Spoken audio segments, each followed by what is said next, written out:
చేయటానికి ముందుగా పరిశుద్ధ గ్రంథంలో నుండి ఒక మాట చదువుకున్నాం.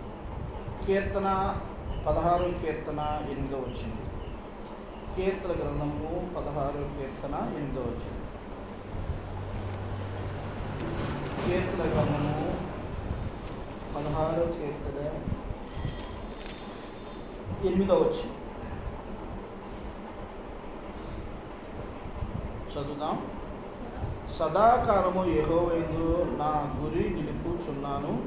ఆయన నా కుడి పార్శ్వమందు ఉన్నాడు గనుక నేను కదల్చబడను. దేవుని సంకల్పంలో చిన్న ప్రార్థన చేసుకుందాం.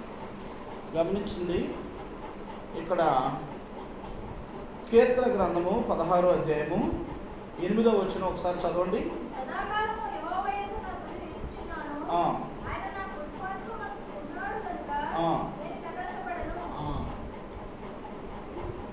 ఆయన ఎక్కడున్నాడట?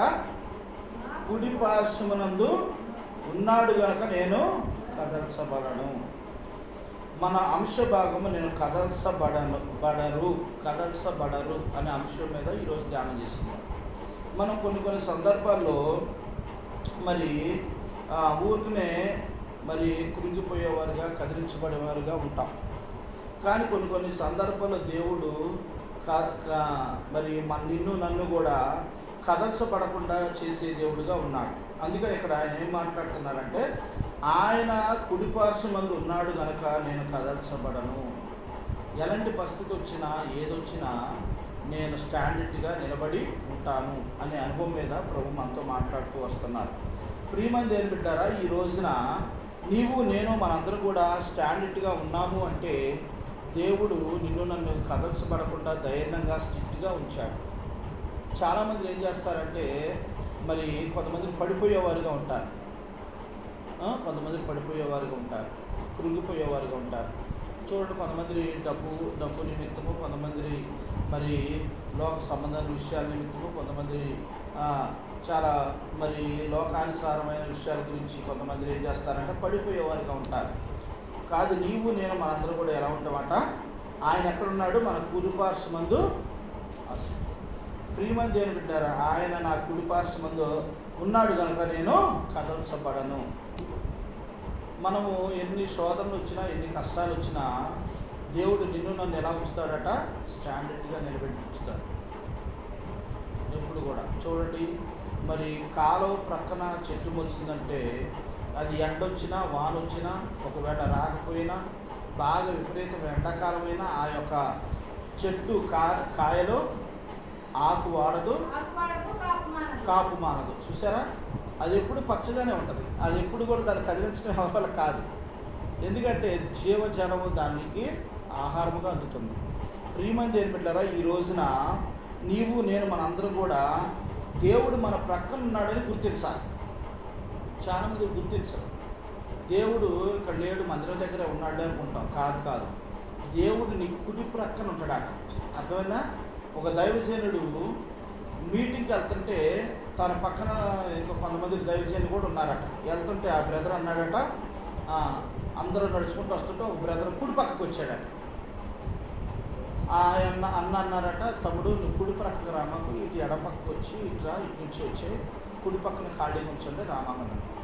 ఏంటి అన్న ఇలాగ అన్నాడు, ఎందుకన్నాడు అని కొంత దూరం వెళ్ళిన తర్వాత అన్న ఫ్రీగా ఉన్నప్పుడు అన్నని అడిగారట, అన్న ఎందుకని మీ కుడి పక్కన నడవనిట్లేదంటే, నా కుడి పక్కన నా ప్రభు వస్తున్నాడు, నా ప్రభు ఉన్నాడు. ఆ స్థానం ఎవరిదే? ప్రభుది, మీది కాదు. మీరు ఎడం పక్కే నడవాలి తప్ప కుడి పక్క నడవకూడదు. నా కుడి పక్కన నా ప్రభు ఉన్నాడు అన్నట్టు. అర్థమైందా? మనం అంత గట్టిగా దేవుడిని నమ్మాలి. ప్రతి క్షణము కూడా దేవుడు నీ ప్రక్కనే, నీ కుడి ప్రక్కనే ఉంటాడని నువ్వు మర్చిపోమాక. ఎప్పుడు మనం జ్ఞాపకం ఉంచుకోవాలి. ఇక్కడ ప్రభువారు ఏమంటున్నారంటే, అపోస్తలుడైన పౌలు గారి ద్వారా మనకు ఒక పాఠం నేర్పుతారు. చూడండి ఒక మాట, 2వ తిమోతి రాసిన పత్రిక, తిమోతి రాసిన 2వ పత్రిక 4వ అధ్యాయము 17వ వచనం చదువుకుందాం. 4:17.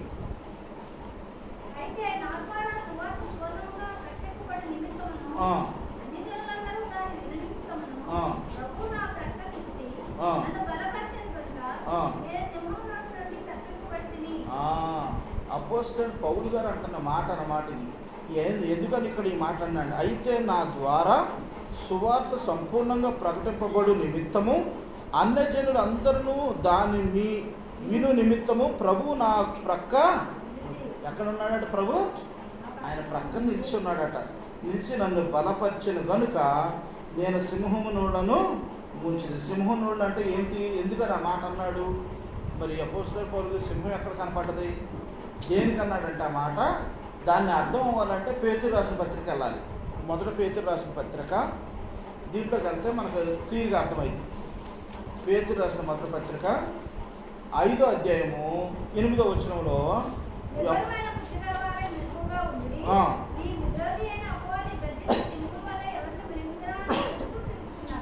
అర్థమైందండి. నిబ్బరమైన బుద్ధి గలవారే మెలకుగా ఉండండి, మీ విరోధైన అపవాది గర్జించు సింహం వలె ఎవరిని మిరింగుతో అని వెతుకుచూ తిరుగుచున్నాడు. అందుకని అపోస్తలుడైన పౌలు ఈ మాట అన్నాడు అన్నమాట. నేను సింహం ఏం చేశాను? ముంచాను. ప్రియమైన దేని పెట్టారా, ఈ రోజున నీవు నేను మనందరూ కూడా ఒక మాట తెలుసుకోవాలి.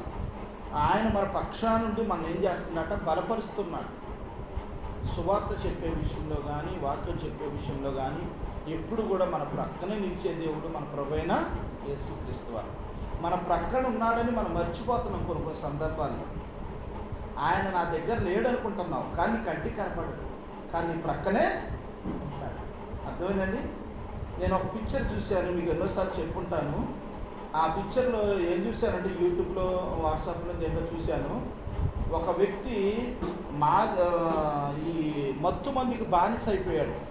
అంటే ఇంజక్షన్ చేయించుకొని, గంజాయి కాటికి ఇంజక్షన్ చేయించుకొని ఆ బానిస అయిపోయాడు మత్తుకి.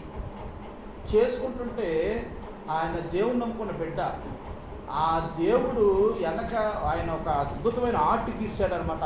ఆర్టిస్టు అతను పొడుచుకుంటున్న ఇంజక్షను యేసుప్రభు వారి చేతికి పొడుస్తున్నాడు. అర్థమైందా? చెయ్యి యేసుప్రభు వారికి పెట్టాడు ఆయన పొడుస్తుంటే. అంటే మనం చేసే ప్రతి పని కూడా ఆయనకు తెలుసు. అర్థమైందండి? అందుకని ఆయన మనం ఎప్పుడు కూడా మర్చిపోకూడదు. ఆయన ఎక్కడున్నాడట? నీ కుడి ప్రక్కనే ఉంటాడు. గుర్తుపెట్టుకోండి, మన దేవుడు ఇడిచిపెట్టే దేవుడు కాదు. నేను విడవను ఎడబాయను, నీకు ఎప్పుడు నీకు తోడుగా ఉంటాను. నీకు అక్కర్ల అవసరం ఏదైనా సరే నేను తీరుస్తాను. నీకు కదల్చబడే వాళ్ళు ఎవరు లేరు, నేను ఉండగా నీకు ఎందుకు భయం? ప్రభు వారు అంటున్నారు, నా చేతిలో నుండి ఈ గొర్రెల్ని ఎవరు కూడా అపహరించలేరు, ఎవరు కూడా తీసుకోలేరు. అర్థమైందండి? సాతాను వల్ల కూడా కాదు. ఎందుకంటే ఆ సాతాను గాడు ఏం చేస్తాడంటే మనం ఎప్పుడు తిందామని మన చుట్టూ తిరుగుతూ ఉంటాడు. కానీ దేవుడి చేతిలో నుండి అది తీసుకోవటం చాలా కష్టమైన పని అన్నమాట. మన అంతకు మనమే విదిరించుకొని బయటికి వెళ్ళిపోయి దేవుడిని దూషించి చాలా దూరం అయిపోతే తప్ప దేవుడు మాత్రం నిన్ను విడిచిపెట్టే దేవుడు కానే కాదు. చూసారా, ఇక్కడ అపోస్తలుడైన పౌలు గారు అన్నారు కదా, నా చూడండి, ప్రభు నా ప్రక్కన నిలిచి నా పక్షం నుండి నన్ను బలపరిచాను. మరి ఈ రోజున దేవుడు నీ ప్రక్కన ఉన్నాడని నువ్వు నమ్ముతున్నావా? నమ్మితే చాలా సంతోషం. ఈ రోజు నుండి ప్రభుకి ఇష్టమైన పనులు మనం చేద్దాం, ప్రభుని గణపరిచేటట్లుగా మనం ఉందాం, దేవునికి మహిమ తెచ్చే పనులు మనం చేద్దాం. ప్రతి చోట దేవునికి గణపరిచేటట్లుగా నీవు నేను ఉందాం. ప్రభు నన్ను చూస్తున్నాడు అని మనం గమనించాలి. అసలు ఒక వ్యక్తి మనస్తత్వం ఎప్పుడు తెలిసిద్దంటే తను ఒంటరిగా ఉన్నప్పుడు తెలిసిద్దాడు. తను ఏం చేస్తున్నాడో ఒంటరిగా ఉన్న టైంలో ఎవ్వరు లేనప్పుడు తను ఏం చేస్తున్నాడో అప్పుడు తన మైండ్ సెట్ ఏంటో అప్పుడు తెలిసిద్దాడు. అప్పుడు దేవుడు చూస్తుంటాడు. ఎవ్వరు లేరుగా, ఎవరు నేను చూడట్లేదు, నువ్వేం చేస్తావో దేవుడు చూస్తాడు. అందుకని మనం ఏం చేయాలంటే ఆ టైంలో బైబిల్ చదువుకోవాలి, దేవుని యొక్క వాక్యాన్ని వినాలి, ప్రార్థన చేయాలి, ఆరాధించాలి. దేవుని కొరకు మనం ప్రయాసపడేవారుగా, సువార్త చెప్పేవారుగా మనం ఉండాలని ప్రభుపేట మీకు మనం చేస్తున్నాం. అలాగే ఇంకొక అనుభవం చూడండి, ఎవరు కదల్చబడరాట. ఇంకొక మాట చెప్తున్నా, సామెతల గ్రంథము. దేవుడు ఎవరెవరిని కదల్చకుండా ఉంచుతాడో, కదల్చబడరో చూద్దాం. సామెతల గ్రంథము 12వ అధ్యాయము 3వ వచనం చదవడం. 12:3.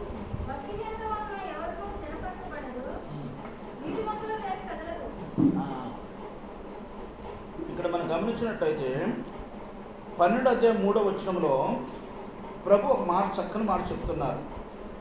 భక్తిహీనత వలన ఎవరు స్థిరపరచబడరు, నీతిమంతుల వేరు కదలదు. నీతిమంతుల వేరు కదలదు. అర్థమైందండి? నీతిమంతుడిగా నువ్వు ఉంటే, నీతిమంతురాలుగా నువ్వు ఉంటే నిన్ను ఎవ్వరు ఏమీ చేయలేదు. సాతాను కాదు కదా, ఏ మనిషి అయినా నేను ఎవరో ఏం చేయలేదు. అది నీ దగ్గరికి రావడానికి భయం వేస్తుంది. సాతానే నేను చూసి పారిపోతాను. కానీ నీకు నేను ఎలా ఉండాలట? నీతిమంతుల జాబితాలో ఉండాలి. నీతి కార్యాలు మనం చేయాలి. దేవుడికి ఇష్టమైన పనులు చేయాలి. ఎలాంటి పనులు చేయాలంటే ప్రభు ఇక్కడ చెప్తున్నాడు చూడండి. ఎలాంటి పనులు అంటే కీర్తన 34:19 చదవండి. కీర్తన 34.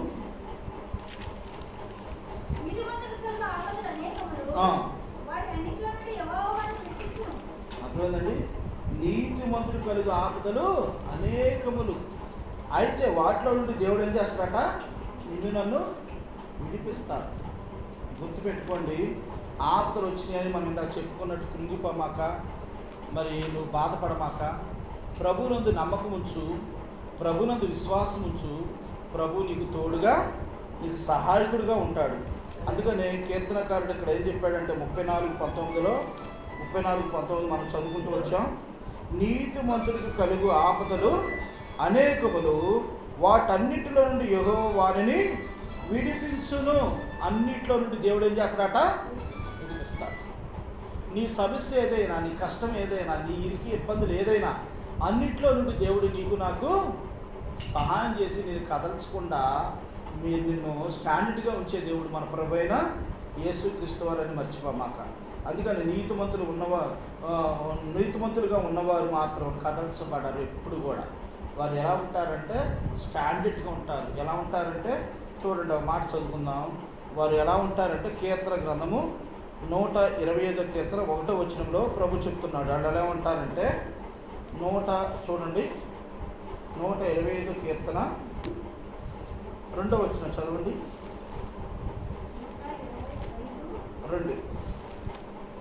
125:2.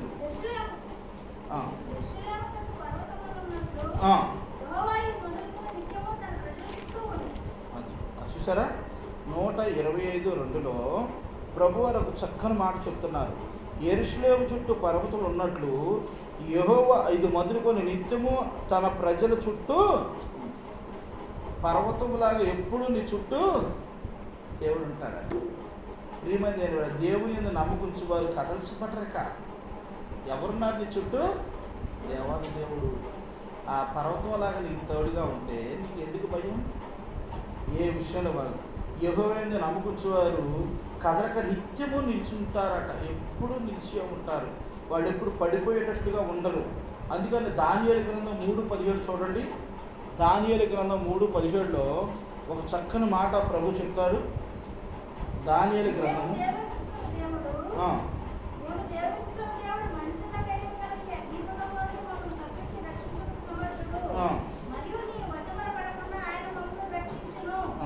చూసారా? ఇక్కడ దానియేలు గ్రంథంలో ఒక అద్భుతమైన మాట మనం ఎప్పుడు చదువుకుంటాం. ఇప్పుడే కాదు, ఎప్పుడు ఈ మాట మనకి ఏ దైవజనుడు వచ్చినా ఈ మాట గురించి చెప్తూనే ఉంటారు. 3:17లో ఒక అద్భుతమైన మాట అన్నమాట. ఈ మాట మనం ఎప్పుడు మర్చిపోకూడదు అసలు. చూడండి 3:17లో ఒక పైనుండి చదవక, పైనుండి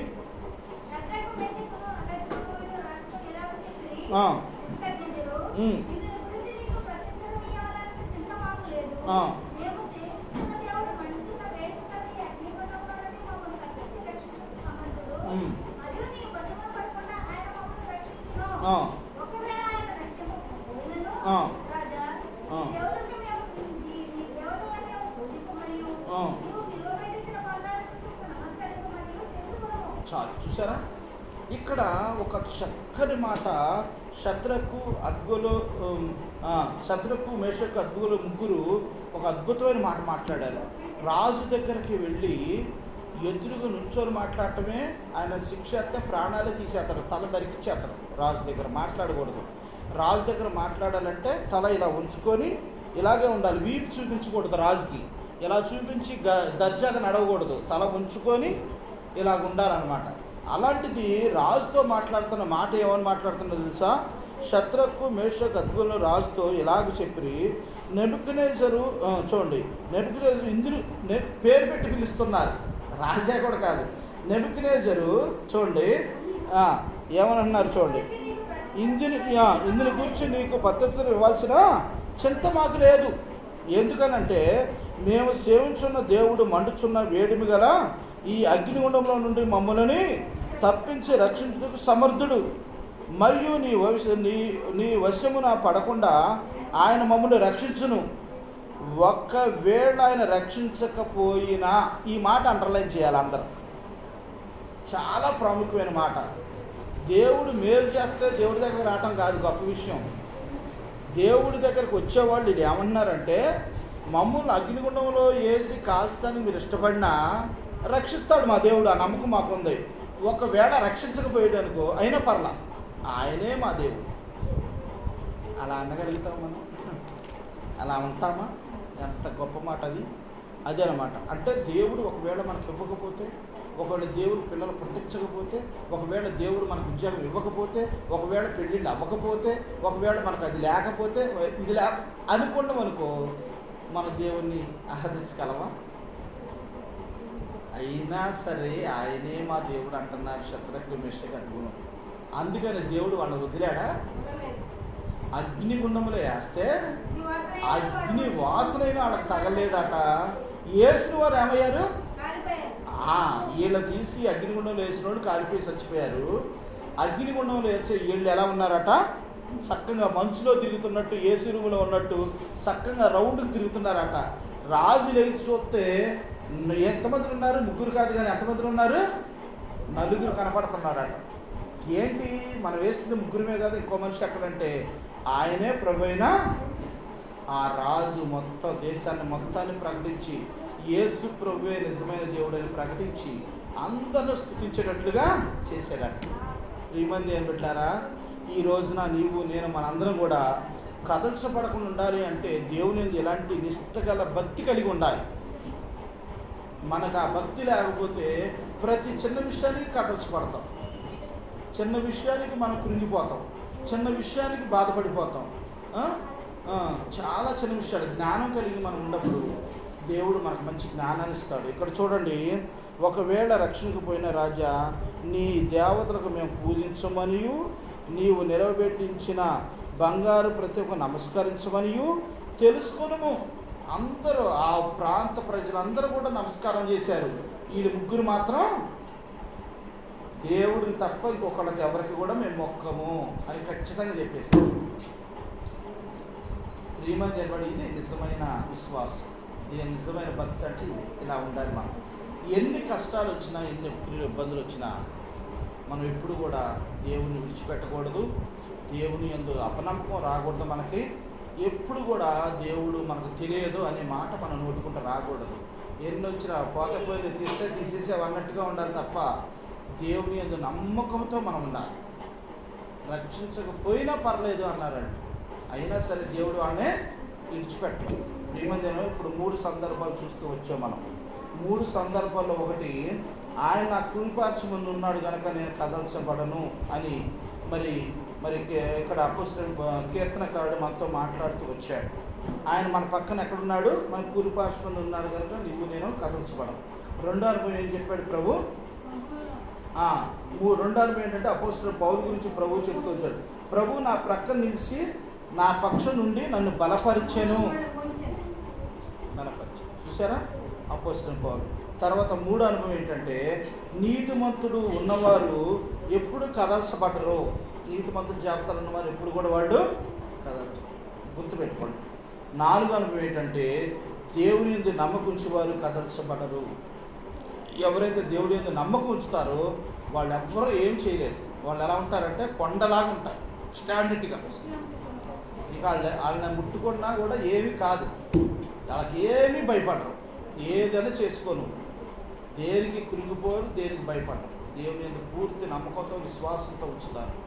ప్రియమంది ఏం పెట్టారో, ఒకసారి భక్సింగ్ అన్న సువార్తకి వెళ్ళారట. సువార్తకి వెళ్తే అక్కడ ఆ సువార్తకి వెళ్ళిన కాడ అందరూ కూడా మా ఊరు రావద్దు, యేసు ప్రభు గురించి ప్రకటించొద్దని కర్రలతో కొట్టారట. కొట్టి చాలామందిని అంటే చర్లయ్య బ్రదరు వెళ్ళొస్తావని బక్సింగ్ అన్న అందరం కూడా వెనక్కి తిరిగి వెళ్ళిపోయారట. తర్వాత మళ్ళీ దేవుడు ప్రార్థన చేసుకుంటే బక్సింగ్ అన్నతో దేవుడు మాట్లాడాడట, అదే ఊరు వెళ్ళండి అన్నట. మళ్ళీ అదే ఊరు వెళ్ళండి అంటే అప్పుడు ఏమంట మనమైతే ప్రభా పాండ్రాకంతా కర్రతో కొడుతున్నారు, మేము ఎక్కడ వెళ్ళాం ప్రభా, మమ్మల్ని బతకరిస్తారా చంపేస్తారు అని అంటాం కదా. కానీ అలాగే ప్రభాని మళ్ళీ బయలుదేరి అందరూ వ్యాన్ కట్టించుకొని వెళ్ళారట. ఆ ఊరి పెద్ద వాళ్ళని చూసి ఆహ్వానించి ఇంటికి తీసుకెళ్ళాడట. అయ్యా మీకోసమే చూస్తున్నాం మేము, మీరు అప్పుడు వచ్చినప్పుడు మేము తెలియక మిమ్మల్ని వెళ్ళగొట్టాము, దయతో మమ్మల్ని క్షమించయ్యా, నువ్వు వచ్చి ఈ ప్రాంతం అంతా కూడా ప్రభు గురించి ప్రకటించండి అయ్యా అని దేవుడు ఆత్రగా మనసు కలగజేశాడట. ఆయనకు అప్పటి నుంచి నెమ్మది లేదట పంపించిన కాడి నుండి. ప్రియమంది ఏం బిడ్డారా, మన ప్రభు నమ్ముకున్న బిడ్డకు ఏ కొరత ఉండదు, ఎప్పుడు భయపడకూడదు, దేవుని పూర్తి నమ్మకంతో మనం ఉండాలి. అటు పక్క నుండి ఆకాశం పడుతుంది, మచిలీపట్నం దగ్గర వచ్చింది, ఇక్కడ చెరువు దగ్గరకు వచ్చింది, ఇక ఇంతేరు దగ్గరకు వచ్చింది అన్నా సరే ఏం కాదు అన్నట్టుగా ఉండాలి. అంతేగాని నేను ఇంత ఏం చేశారంటే పెద్దపట్నం అని కాశీపట్నం అంటే వైజాగ్ దగ్గర ఉన్న పట్టణంలో, అది కూడా కాశీపట్నంలో పెద్ద పట్టణం ఏదో అంటారు దాన్ని. అక్కడ సముద్రం పొంగి ఊరి మీదకి వచ్చేస్తుందని వార్తలు చెప్తున్నారు. నేనేం చేశా, పెద్ద పట్టణం అంటే ఇదేనేమో అని మన ప్రాంతానికి వచ్చిందని అప్పుడు పట్టు బిల్లు వచ్చిన కొత్తలో ఏం చేశా, ఖాళీ అయితే మునిగిపోద్దని రోడ్డు పక్కన పెద్ద బిల్డింగ్ చూసి బిల్డింగ్లో అద్దెకు తీసుకున్నా.